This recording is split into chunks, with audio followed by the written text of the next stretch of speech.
Ano po, Mommy? Hindi totoo ang kasal ni Princess at ang kapatid ko? Tanong ni Amir na may magkita sila ng kanyang ina sa isang restaurant. Tinawagan kasi siya nito dahil may mahalaga daw tong sasabihin sa kanya. Oo, anak. Kaya ang ibig sabihin niyan, maaaring maalis sa pagiging CEO si Lucas sa pabrika. And it's your time to shine, anak. Nakangiting sabi ni Madam Lauren. Mommy, hindi naman po ako interesado sa pabrika eh.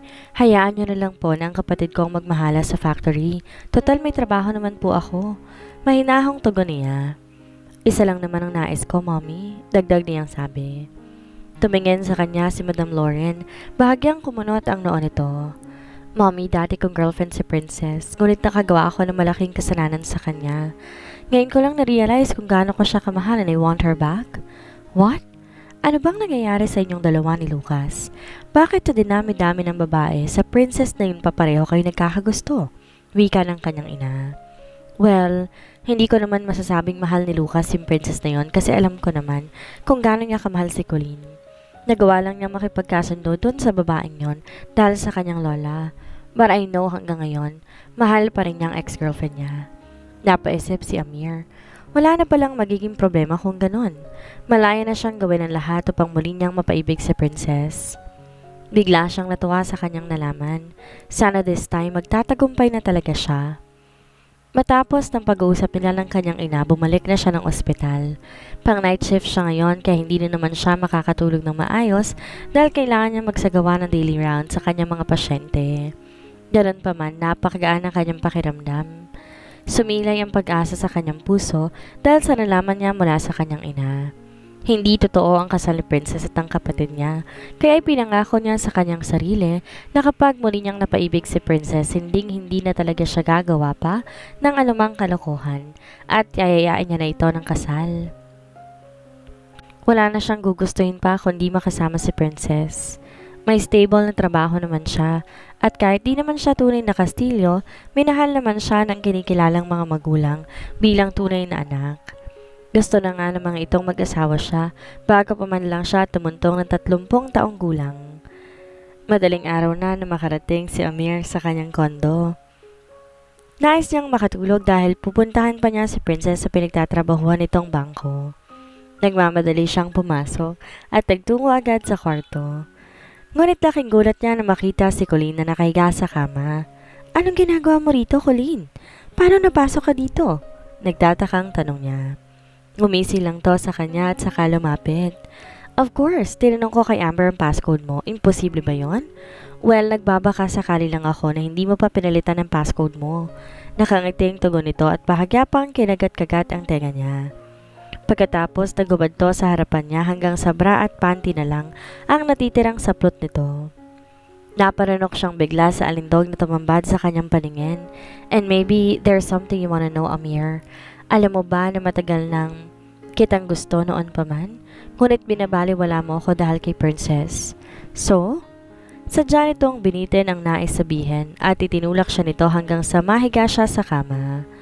Unti-unting binuksan nito ang mga botones ng kanyang polo, marahang hinaplos ang kanyang dibdib. Actually, ako nag-utos kay Amber para pumapel sa inyong dalawa ni Princess. Knowing your weakness, alam ko kung gaano ka ka-aggressive, Amir. Kaya naman hindi mo natanggihan ang akitin ka ni Amber hanggang sa dinala mo siya rito ng birthday mo. At sakto naman dumating si Princess at boom! Humagalpak ito ng tawa. Nabigla siya sa revelasyong kanyang narinig. Pero naisip niya kahit inutusan lang noon si Amber, kasalanan pa rin niya dahil hindi siya nakatanggi kaya nasaktan niya ng labis si Princess. And now, what do you want? Nagtagumpay ka na, di ba? Ngunit akala ko ba gusto mong makuha ulit si Lucas? Bakit di mo siya puntahan at siyang akitin mo? Sabi niya. May nangyari naman sa amin noon ni Lucas eh, pero sa atin wala pa kaya nandito ako. Ayaw mo ba nun? Nagsimulang gumapang ang mga labi ni Colleen sa leeg niya. Kinagat-kagat pa nito ang tenga niya na ito naman talaga ang nagpapa-arouse sa kanya. Amir, take me now? Pumatong to sa kanya at siniil siya nito ng halik.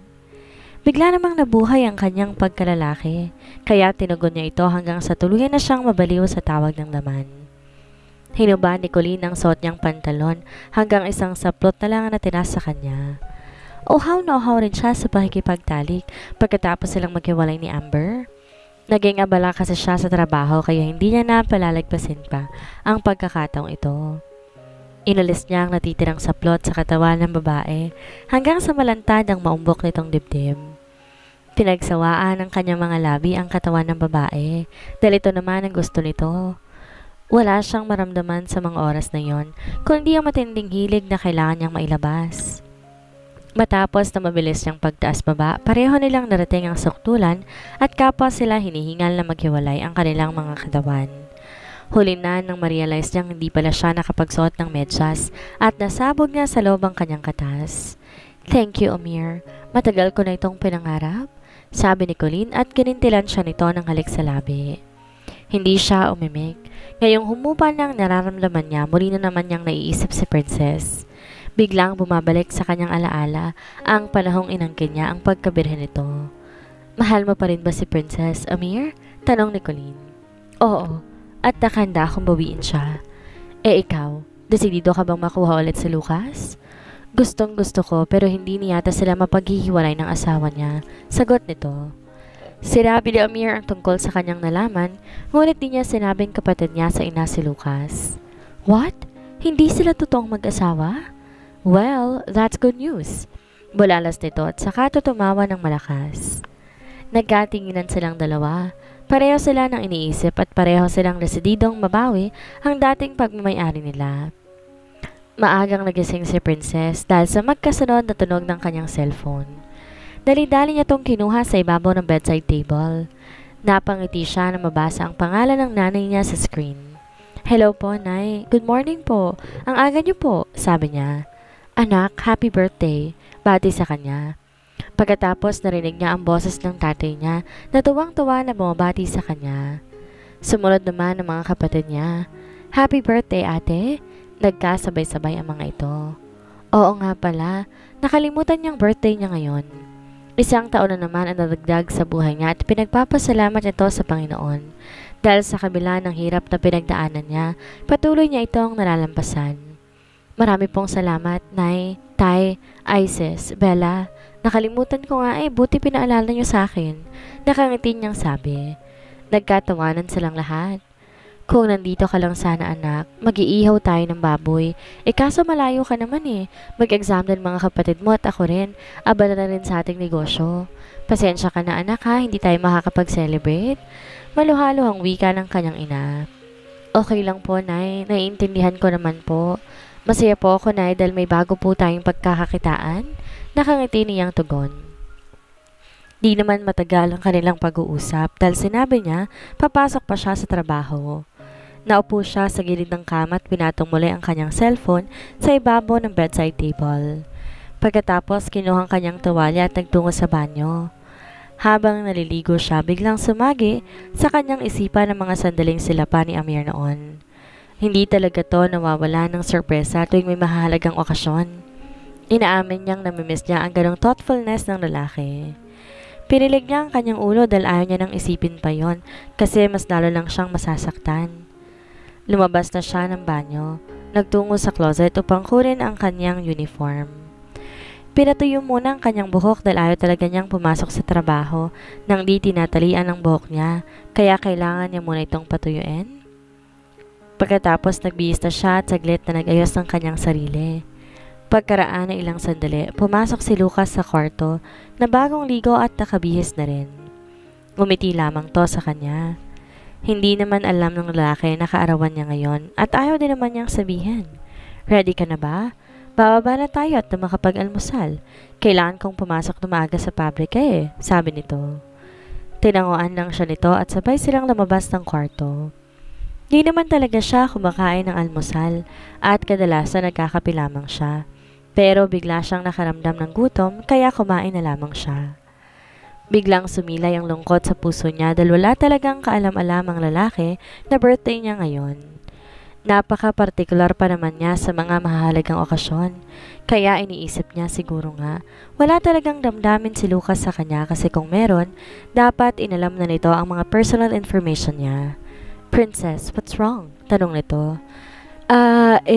Wala Lucas," maagap niyang sagot. Tumayo siya at uminom ng tubig. Sumunod din ang lalaki sa kanya. Pagkaraan ng ilang sandali, lumabas na sila ng bahay at nagtungo sa parking garage. Kotse mo pa rin ba ang gagamitin natin, Princess? Tanong nito. Kaya nga lang pagkatapos kitang ihatid, dadalhin ko naman to sa pabrika dahil wala akong masasakyan. Kuy, iwan ko to sa bangko. Yun ay ko ay pagkakatiwala mo sa akin ang kotse mo. Nakangiting sabi nito. Of course naman no, ikaw talaga. Nakangiti ding tugon niya. Nagtawanan silang dalawa habang sakay ng kotse. Bigla kasing naging madaldal siya at kwento siya ng kwento ng kung ano-ano. Kaya hindi nila namalayan na nasa tapat na pala sila ng Bangko de Oro. Naunang bumaba ang lalaki. Pinagbuksan siya nito ng pintuan ng kotse. Sige Lucas, tutuloy na ako. Ingat ka. Bye! Nang makapasok na siya sa loob. Happy birthday, Princess! Sabay-sabay nabati sa kanya ng mga kasamahan niya at may inabot ang mga ito na flowers and cake. Happy birthday, Mars! Bati sa kanya ni Faye, sabay yakap nito sa kanya. Maraming salamat sa effort ninyo. Nakaka-touch naman, sabi niya. Blow the candle! Sabay-sabay na wika ng lahat. Saglit siyang pumikit at pagkatapos nag-blow ng kandila at nagsipagpalakpakan ng lahat. Uy, mamaya ako na ililibre ha, aniya. Okay lang, Princess, wika na isang kasamahan niya. Pagkatapos na maikling kasiyahan, tumuloy na siya sa kanyang desk at agad na binuksan ng PC. Nasa kalagitnaan siya ng konsentrasyon nang may inabot ang guard sa kanya. Ma'am, special delivery po, nakangiting sabi nito. Isang bouquet ng rosas ang binigay sa kanya at isang maliit na paper bag. Wala namang nakasulat kung kanino nang galing. Naisip niya, baka galing kay Lucas. Pero hindi naman alam nito na birthday niya ngayon. Wow, Mars, ang sweet naman ng asawa mo at pinadeliver pa talaga dito. Sambit ni Faye. Nakikisabay din ang iba pa nilang kasamahan sa panunukso sa kanya. Ngumiti lamang siya dahil alam naman niya na hindi nang galing kay Lucas ang mga bulaklak. Hindi nga to bumati sa kanya kanina sa bahay magpapadeliver pa kaya? Naging curious siya kung anong laman ng paper bag at kung kanino galing. Baka kasi may card na nilagay sa loob. Mabilis na binuksan niya ang paper bag at laking gulat niya na makita ang isang bracelet. Napakaganda nito at mukhang mamahalin. Tiningnan niya itong mabuti at may nakasulat, You are still the one. Kalakip nito ay may noting nakalagay kaya kaagad niya itong binasa. I'm always right here. Please come back to me. At nang mabasa niya ang pangalan ni Amir, biglang lumakas ang tibok ng puso niya at di niya mapigilang lumuha. Biglang bumabalik sa isipan niya ang mga masasayang sandali na pinagsaluhan nilang dalawa. Nakakamiss lang tuwing may ganitong okasyon dahil talagang napaka-thoughtful nito sa kanya.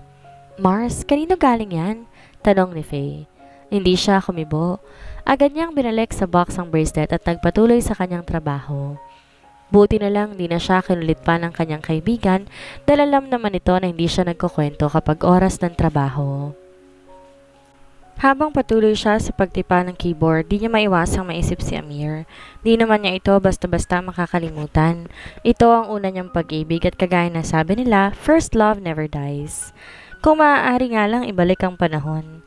Ipinilig niya ang kanyang ulo dahil nais niya nang iwaksi ang lahat ng mga niisip niya. Napakabilis na lumipas ang oras at 4:00 na ng hapon. Nagtaka naman siya dahil maagang nagsiuwian ang kanyang mga kasamahan sa trabaho.